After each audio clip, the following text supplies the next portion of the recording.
오늘 함께 나눌 말씀은 역대상 18장부터 20장의 내용을 요약해서 먼저 말씀을 나누고요. 이 말씀의 위치가 지금 어디에 있는지 우리 수요일마다 나누는 역대상 말씀에 한번 그 자리, 위치를 살펴보면서 오늘 우리에게 주시는 하나님 말씀을 같이 들어보도록 하겠습니다.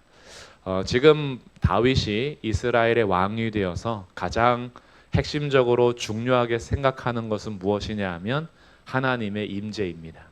하나님이 우리와 함께 하시는 것을 가장 갈망하고 있고요. 그래서 그 표현이 사울의 때에는 한 번도 묻지 않았던 언약궤를 자기 성에다가 예루살렘 성에 옮기는 것이 다윗이 통치하면서 가장 중요하게 다루었던 첫 번째 일이었습니다.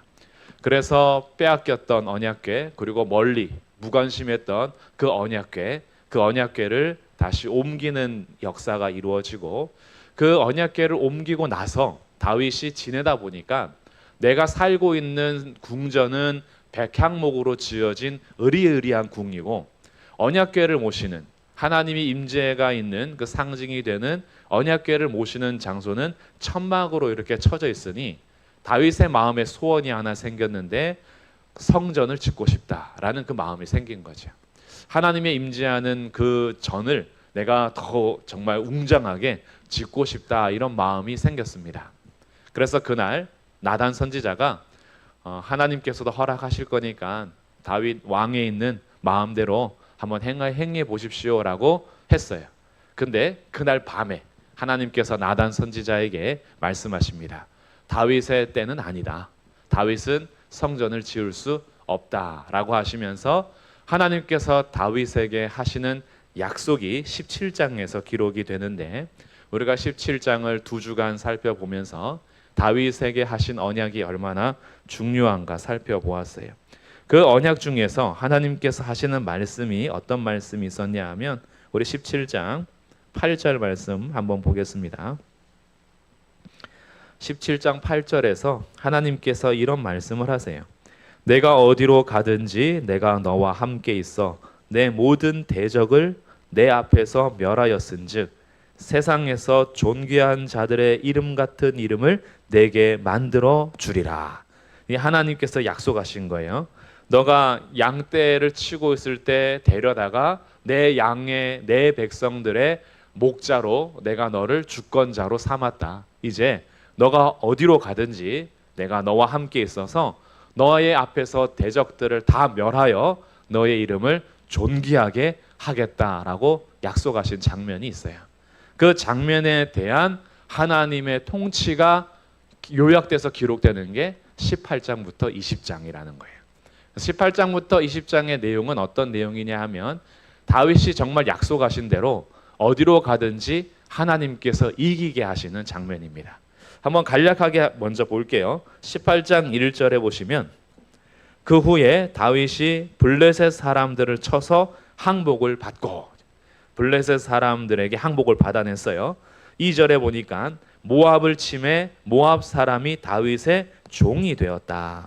3절에서는요, 소바 왕 하닷 에셀이 유브라데 강가에서 자기 세력을 펴고자 하며 다윗이 그를 쳤다. 그래서 그들을 이기는데, 이 소바 왕 하닷 에셀과 다윗이 전쟁한다는 소식을 듣고요, 5절에서 다메섹 아람 사람이 소바 왕을 도우러 왔습니다.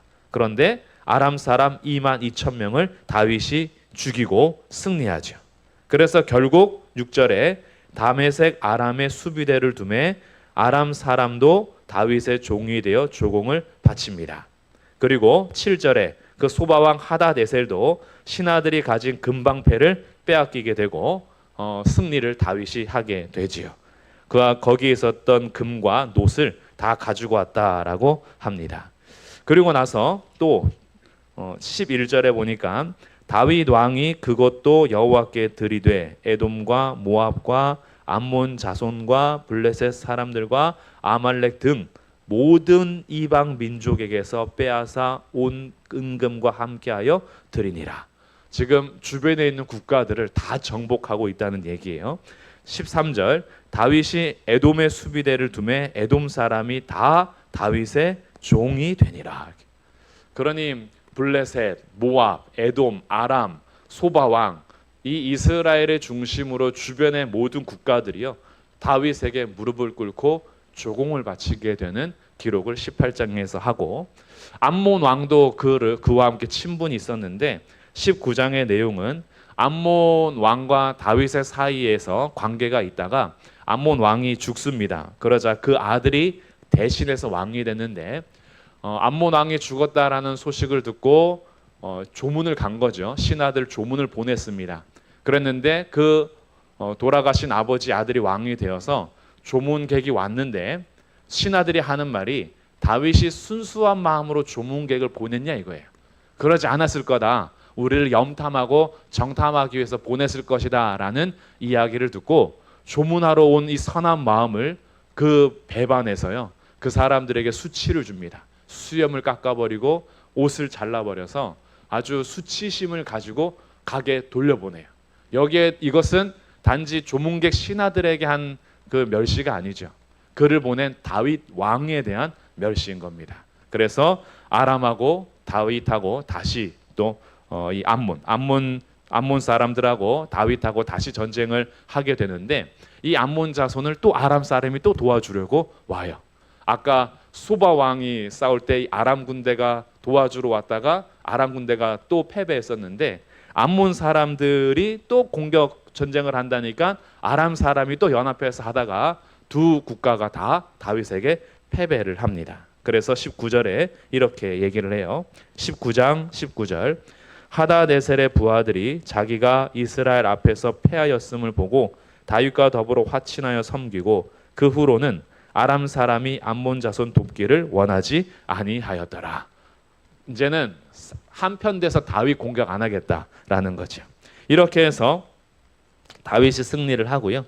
또 20장에서도 그런 이야기가 계속 나옵니다. 20장 1절에 해가 바뀌어 왕들이 출전할 때가 되매 요압이 그 군대를 거느리고 나가서 암몬 자손의 땅을 격파하고 들어가 랍바를 에워싸고 다윗은 예루살렘에 그대로 있더니 요압이 랍바를 쳐서 함락시켰다.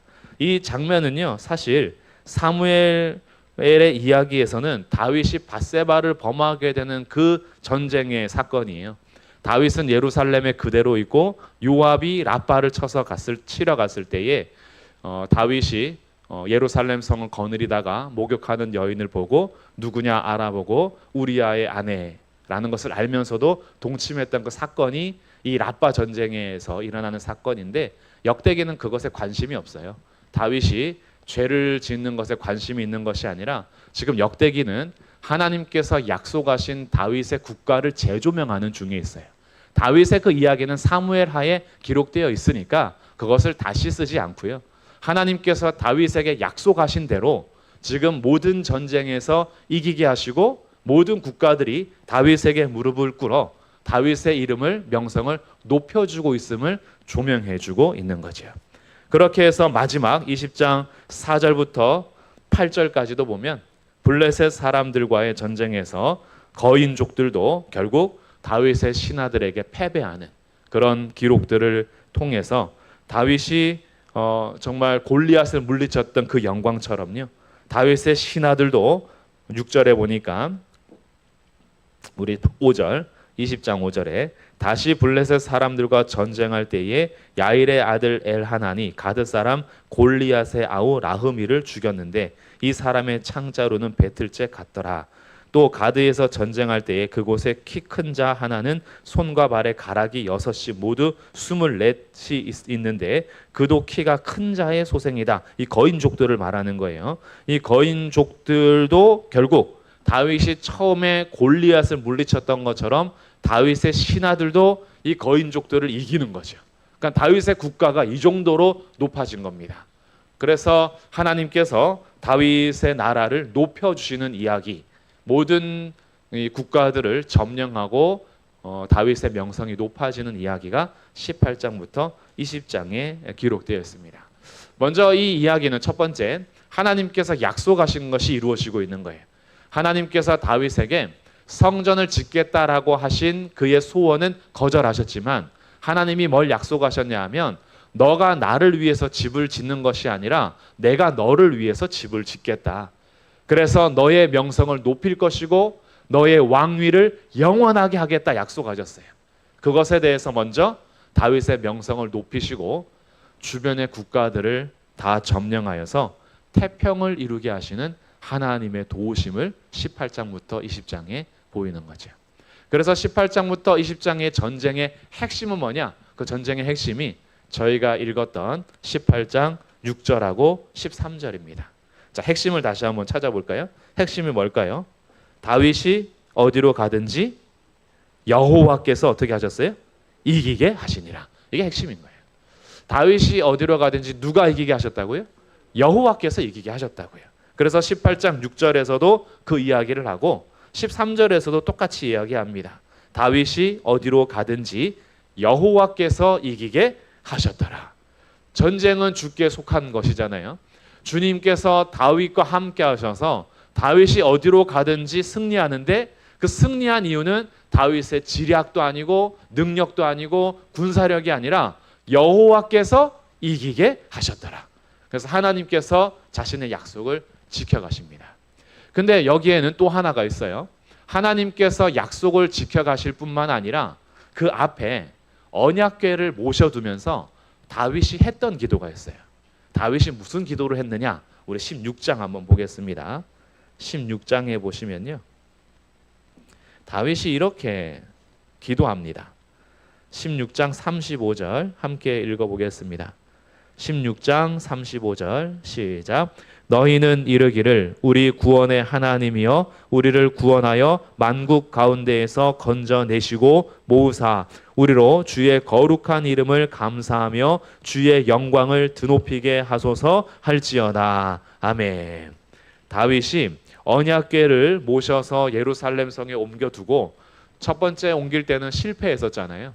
수레에다 싣고 가다가 베레스 우사 사건이 일어나서 언약궤를 옮기는 것에 두려움을 가졌습니다. 하나님을 두려워했죠.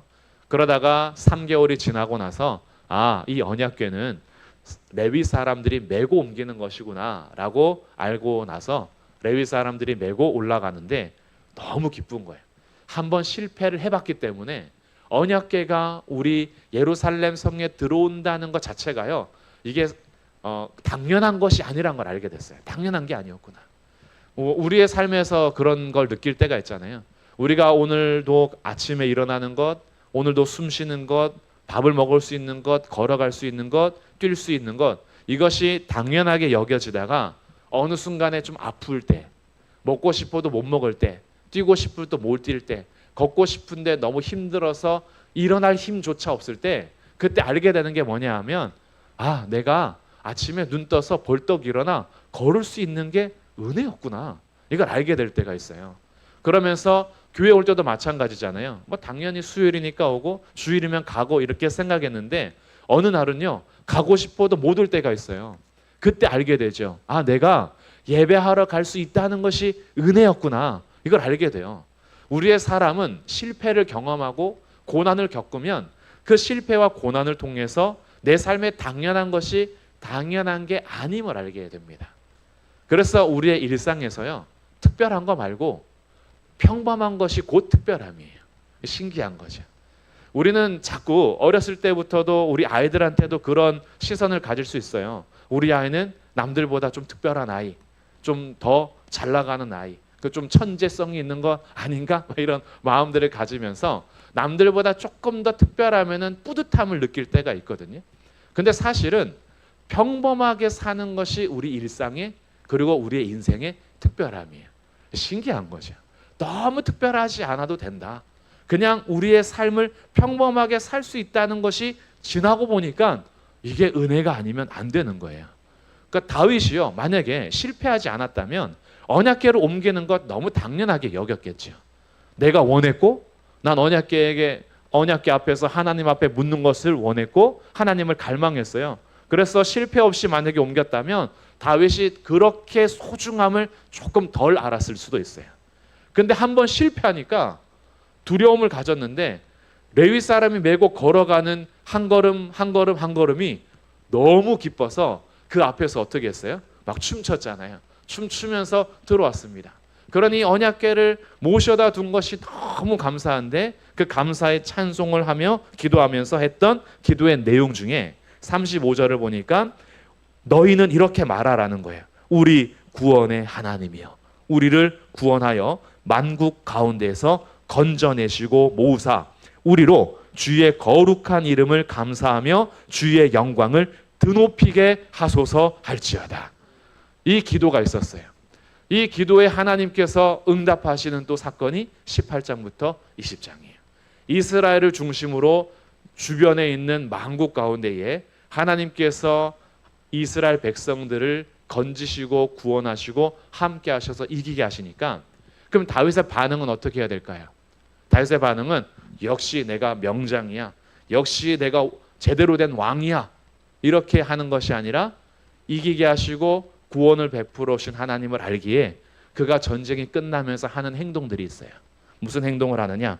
자, 이 기도에 대한 응답으로 18장과 20장에서 등장할 때에 이렇게 다윗의 하는 얘기가 이렇게 고백이 됩니다. 자, 먼저 18장 11절이에요. 18장 11절에 전쟁에서 이기고 나서 금과 놋과 이런 것들 가져왔잖아요. 근데 11절 다윗이 그것을 누구에게 드렸다 그래요? 여호와께 드렸다.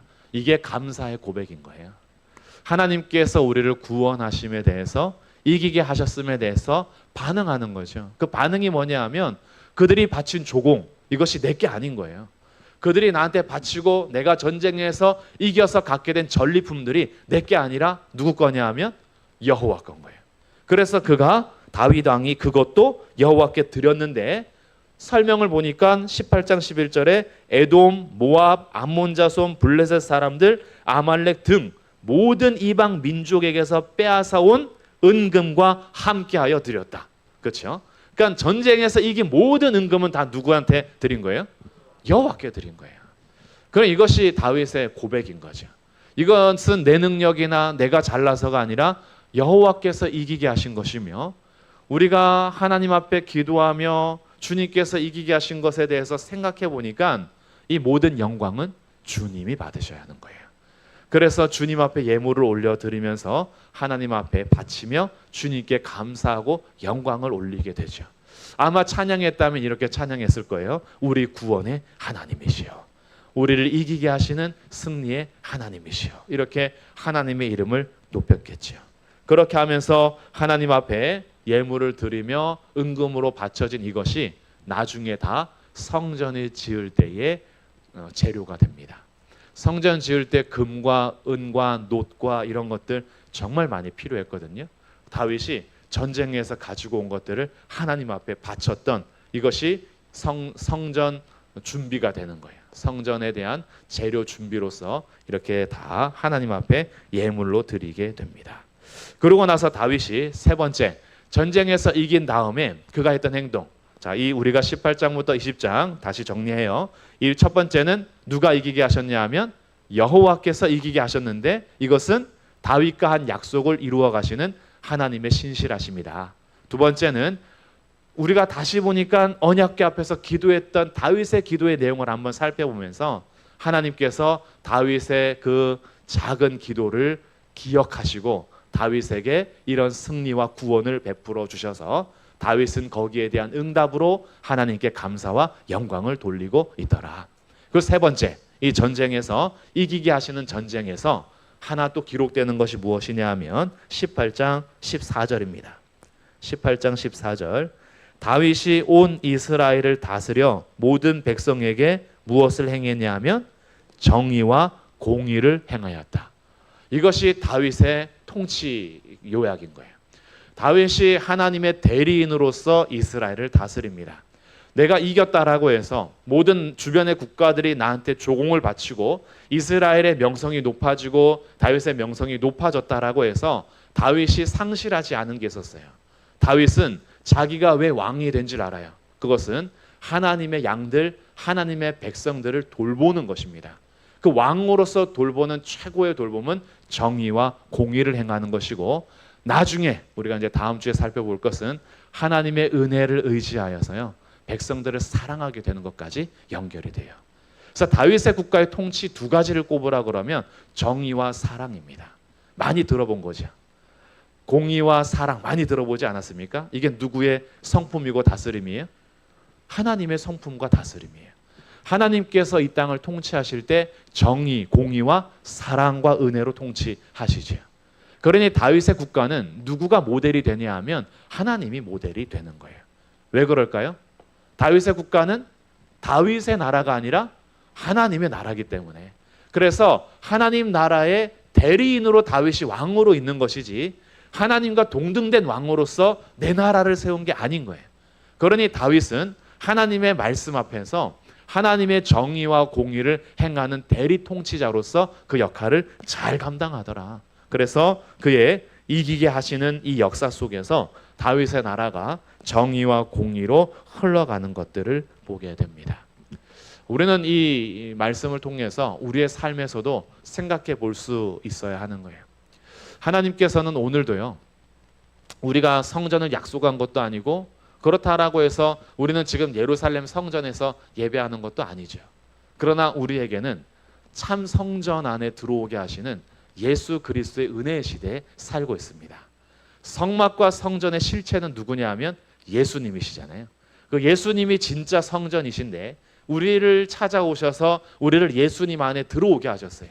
그 이제 예수님을 믿는 자들은 성전 안에 들어온 자들이고 성전 안에 들어온 자들은 하나님 나라 백성 삼아 주셔서 우리를 거룩한 하나님 나라 백성으로 부르시고 우리를 하나님 자녀라 부르십니다. 이런 성전 안에 들어와서 살아가는 우리들에게 하나님께서 약속하신 것이 무엇이냐 하면 어디를 가든지 내가 너와 함께 하겠다라는 거예요. 예수님 처음 오셨을 때부터도 예수님의 이름 말고 또 다른 이름이 있었는데 그 네 글자 이름이 임마누엘이었어요. 임마누엘을 번역하면 뭐예요? 하나님이 우리와 함께 하신다. 그렇게 오신 예수님께서 승천하실 때 제자들에게 하신 말씀이 있죠. 내가 세상 끝날까지 너희와 항상 함께 하시리라. 그리고 지금 승천하시어 하나님 보좌 우편에서 모든 하늘과 땅의 권세를 가진 예수님께서 우리에게 약속하신 성령님을 보내주시어 성령께서 복음을 듣게 하시고 진리를 깨닫게 하시고 우리의 삶을 예수님께 붙들어 주어서 우리 기업의 보증인이 되어주시고 인쳐주셨어요. 그래서 어디로 가든지 어떻게 하시냐면요, 우리는 죄와 사망의 권세, 사탄의 권세에 종노릇하게 하지 않으시고 예수 그리스도의 이름으로 넉넉히 이기게 하십니다. 이게 우리에게 주신 승리인 거예요. 내가 오늘도 어디를 가든지 죄에게 무릎 꿇지 않고 내가 사탄에게 종노릇하지 않고 내가 어디를 가든지 영적인 전쟁에서 승리할 수 있는 이유는 여호와께서 다윗이 어디로 가든지 이기게 하신 것처럼 주 예수 그리스도께서 성도들이 어디로 가든지 이기게 하시기 때문입니다. 그래서 오늘도 우리는 이 승리를 같이 찬양할 수 있는 거예요. 하나님께서 우리의 삶에 이기게 하신다는 것. 그래서 우리의 이김이 단지 세상보다 조금 더 가져서 이기는 것 아니고 세상보다 더 큰 힘을 가져서 그들을 누름으로 이기는 것이 아니고요. 교회가 힘을 가져가지고 국가를 점령해서 이기는 것이 아니라 우리 성도들의 이김은요, 근본적인 이김인 거예요. 예수님 믿기 전에는 사탄의 종노릇했고 죄와 사망에게 종노릇했어요. 자유가 없었습니다. 그런데 예수님을 믿음으로 말미암아 우리가 세상에서는 조금 권력이 없고 힘이 들지라도요, 우리는 이미 이기고 있어요. 예수 그리스도 안에서 우리는 사탄과 죄와 사망의 권세에서 벗어나 참 생명과 영원한 평안을 누리는 성도로서의 이김이 선물로 이미 주어져 있습니다. 어디로 가든지 주신 승리인 거예요. 어디에 있든지 함께 하시는 승리인 거죠. 이게 성도들이 가지는 하나님 나라 안에서의 승리인 겁니다. 그래서 로마서 8장에서는 이런 얘기를 해요. 우리가 종일 죽임을 당하게 되며 도살장에 끌려가는 양같이 되었나이다 함과 같이 성도들의 모습이요, 늘 도살장에 끌려가는 양과 같고 늘 죽임당하는 양과 같은 그런 연약한 모습인 것 같아요. 그러나 우리를 사랑하시는 이로 말미암아 우리가 넉넉히 이기느니라. 이게 그 다음 절에 붙여져 있는 로마서의 이야기예요. 우리의 현실 상태는 도살장에 끌려가는 양 같고 죽임당하는 양처럼 연약해 보이는데 사실은요, 우리를 사랑하시는 이로 말미암아 넉넉히 이기는 존재가 성도의 존재입니다. 얼마나 감사합니까? 오늘 하루를 사시면서도요, 혹시 나의 죄 때문에 좀 눌릴 수 있고요, 세상의 유혹 앞에 뿌리치지 못해서 넘어졌을 수도 있고요, 사탄의 권세가 우리를 어떻게 해서든지 넘어뜨리려고 계속 틈보면서 우리 마음을 무너뜨리려고 했을 때 내가 거기에 공격당해서 불화살을 맞아 고통 속에서 내가 이것밖에 되지 않았나? 라고 했을 수 있어요. 이번 한 주를 보내시면서 어떤 패배감에 좀 짓눌려 있을 수도 있어요. 그러나 오늘 다시 말씀 통해서 알게 된 사실은요, 그럼에도 불구하고 우리가 이길 수 있는 방법이 있는데, 다윗의 능력으로 전쟁에 승리한 것이 아니라 여호와께서 어디로 가든지 이기게 하신 것처럼 우리가 믿고 따르는 주 예수 그리스도께서 우리 성도들을 반드시 넉넉히 이기게 하실 것입니다. 그래서 다시 오늘 예배를 통해서 예수님의 이름을 붙잡는 거예요. 내 이름으로 섰을 때 실패했던 그 경험을 아파하면서, 그렇지, 내 능력으로는 이길 수 없지, 주여 나를 도와주십시오. 그래서 나 주의 도움 받고자 주 예수 앞에 섭니다. 내 모습 이대로 주님 앞에 가오니 주님 나를 받아주십시오. 주님의 도움이 없이는 힘과 결심 약하여 늘 깨어지기 쉬우나 주 이름으로 구원해 날 받아주십시오. 그래서 오늘도 우리는 찬양할 수 있었던 거예요. 행군 나팔 소리로 전쟁에 나갈 때 선한 싸움 다 싸우고 우리는 가서 승리를 외칠 수 있는 거죠. 이 싸움이 우리에게 주어져 있습니다. 아직까지는 싸워야 돼요. 우리의 싸움이 언제 끝나냐 하면요, 주님 오셔야 끝납니다. 주님이 오시기 전에 내가 먼저 갈 수도 있고요. 그러면 우리는 그 전쟁 끝나고요, 영원한 승리를 찬양하며 보낼 거예요. 그러나 이 땅에 사는 동안에는 아직 싸움이 있습니다. 날마다의 싸움이 질 때도 있고 이길 때도 있는 것 같은 그런 늘 반복되는 삶이겠지만, 궁극적으로는 여호와께서 이기게 하셨습니다. 예수 그리스도 안에서 우리를 이기게 하셨고요. 두 번째 알게 되는 것은요, 다윗의 기도를 들으셨던 이 하나님께서 오늘 우리의 기도도 들으신다는 거예요. 성전에 올라오셔서 기도하는 그 기도뿐만이 아니라 우리가 어디에 있든지 그곳에서 하나님을 찾으며 기도할 수 있게 하셨잖아요. 이제는 예수님이 우리의 성전 되어 주셨기 때문에 어디서든지 예수님의 이름으로 기도할 수 있게 하셨어요. 그러니 언약궤 앞에서 기도했던 다윗의 그 소중함이 우리에게는 은혜가 얼마나 넘치는지요, 어디에 있든지 예수님의 이름으로 기도할 수 있게 하셨다니까요. 얼마나 감사합니까? 그래서 우리가 그 예수님의 이름으로 기도하면요, 주님이 우리의 기도를 한 귀로 듣고 한 귀로 흘려보내지 않습니다.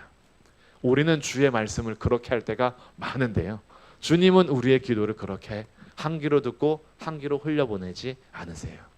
우리의 기도를 들으시고 만약에 잘못 구하는 것이 있으면 그 기도의 제목을 어떻게 해서든지 내 마음을 변화시켜 주시기도 하면서 하나님의 뜻을 알게 하시고, 그리고 알려주시고 하나님의 뜻 앞에 설 때까지 기도의 자리를 통해서 끊임없이 우리를 만져주세요.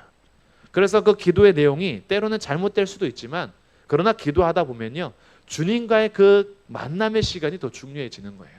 그러다 보니까 우리의 기도의 제목이 수정되기도 하고, 때로는 내 기도 제목대로 응답하지 않으셔도 하나님이 훨씬 선하시고 지혜롭다는 걸 알기 때문에 그럼에도 불구하고 우리는 감사할 수 있고, 그리 아니하실지라도 감사할 수 있고, 그러나 감사할 수 있고, 그래도 감사할 수 있고, 우리는 하나님께서 선하고 지혜롭다는 걸 알기 때문에요, 기도의 자리 자체가 우리에게 복된 자리가 되는 거죠. 그래서 다윗의 기도를 들으시고 이렇게 이기게 하시는 것처럼 오늘도 우리의 삶의 자리에서 어려움이 있다면 맡기십시오. 하나님께서 우리의 기도를 들으시고 이기게 하실 것입니다. 그리고 하나님께서 이기게 하시고 우리의 기도를 들어오신다는 것을 믿고 산다면 우리의 반응은 어떻게 돼야 될까요?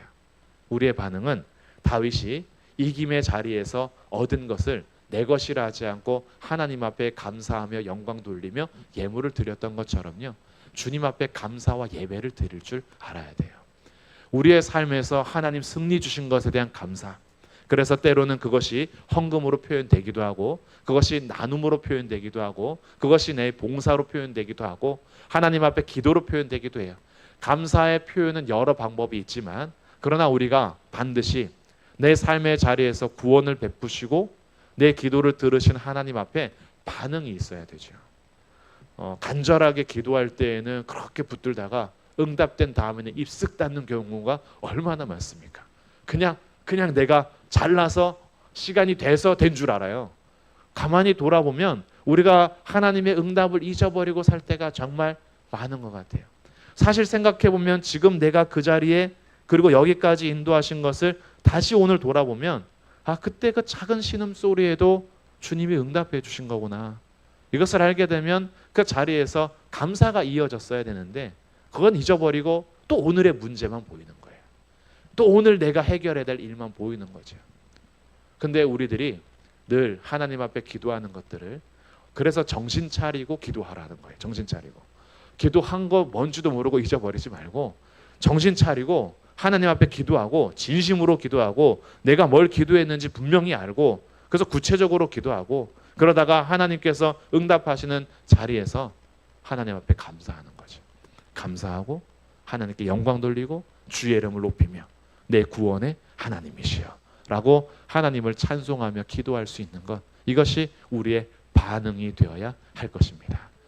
그래서 오늘은 18장부터 20장까지 다윗의 모든 국가들, 다윗의 주변의 국가들이 다윗에게 조공을 바치는 이런 사건들을 함께 묶어두어 우리에게 가르쳐주고 있는데 이 모든 시간들이 하나님의 약속에 따라서 이기게 하시며 다윗의 기도를 듣고 이기게 하시며 다윗은 그 모든 시간이 하나님께서 하셨음을 알고 은과 금을 모아 하나님 앞에 바치는 이 다윗의 모습을 보면서 우리에게 주시는 말씀들을 생각해 보았습니다. 다윗이 이렇게 전쟁의 승리 가운데서도요 불안한 장면이 하나 있어요. 그리고 이 불안한 장면이 다음 주에 어떻게 이어지는지 잠깐 예고편을 하고 이제 마치려고 하는데 20장 말씀 한번 보시면요. 20장 아까 다윗이 밧세바 범하는 그 사건은 기록 안 한다 했죠. 역대기가. 그런데 다른 시각으로 다윗의 마음을 표현해 줍니다. 그게 20장 2절이에요. 요압이 라빠를 쳐서 함락시켰어요. 그리고 2절에 다윗이 그 왕의 머리에서 보석 있는 왕관을 빼앗아 중량을 달아보니 금 한 달란트라. 한 달란트는요 34kg이에요. 그럼 왕관이 지금 몇 킬로라는 거예요? 왕관이 34kg라는 거예요. 엄청난 거죠. 이거 계속 쓰고 다니면 목 디스크 걸립니다. 못 쓰고 다니는 거예요. 근데 그 정도로 어마어마하게 금으로 지금 만든 게 그 왕관인데 그것을 그들의 왕관을 어디에 썼다 그래요? 자기 머리에 쓰니라. 요게 약간 다음 주로 이제 이어가는 불안한 요소 중에 하나예요. 그 전까지 다윗은요 은금을 가지고 누구께 드렸어요? 여호와께 드렸어요. 근데 지금 예루살렘에 남아 있었고 라빠 전쟁할 때 이때 사무엘 하에서는 밧세바를 범하는 것으로 다윗의 무너짐을 보여줬다면 역대기는 단지 그의 인간의 욕망과 죄가 아니라 하나님과의 관계에서 살짝 틀어지는 모습을 비춰주고 있어요. 그것은 하나님 앞에 드렸던 다윗이 자기 머리에 왕관을 쓰는 것으로 표현을 합니다. 참 우리의 삶이 늘 일정하지 않아서 넘어질 때 많은데 다윗도 지금 불안한 모습을 보여주고 있어요. 그럼 이 다윗이 다음 주에 어떻게 이야기가 이루어가는지 한번 살펴보도록 할 거고요. 오늘은 말씀을 정리해 보겠습니다. 하나님께서 우리에게 이기게 하시는 것들을 기억하시고요. 어딜 가든지 혹시 오늘 오시기 전까지 조금 눌려 있거나 패배감에 있었다면 이기게 하시는 하나님을 찬양할 수 있는 밤이 되십시오. 그리고 우리의 기도에 귀를 기울이시니까요. 기도하면서 하나님께서 이기게 하시는 것을 또 맛보고 경험하시기를 축복합니다. 또한 우리를 이기게 하신 자리에서 하나님 앞에 감사 올리는 것을 잊지 마시고 하나님을 찬양하고 감사하면서 우리의 삶에서 하나님을 향한 영광을 높이는 그 삶이 계속해서 이어지는 복된 삶이 되시기를 주님의 이름으로 축복합니다.